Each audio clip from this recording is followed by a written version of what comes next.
حضرت علامہ اقبال رحمۃ اللہ تعالی فرماندے نے، سچ کہوں تو یہ عنوان برا لگتا ہے، ظلم سہتا ہوا انسان برا لگتا ہے، کس قدر ہو گئی مصروف یہ دنیا اتنی، ایک دن جو ٹھہرے تو مہمان برا لگتا ہے۔ ان کی خدمت تو بہت دور، حال یہ ہے یہاں، بوڑھے ماں باپ کا فرمان برا لگتا ہے۔ میرے اللہ میری نسلوں کو ذلت سے نکال، اتنی ذلت میں مسلمان برا لگتا ہے۔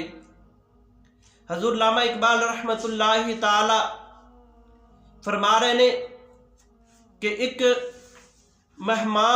ایک دن جو ٹھہرے تو مہمان برا لگتا ہے، اور بوڑھے ماں باپ کا فرمان برا لگتا ہے۔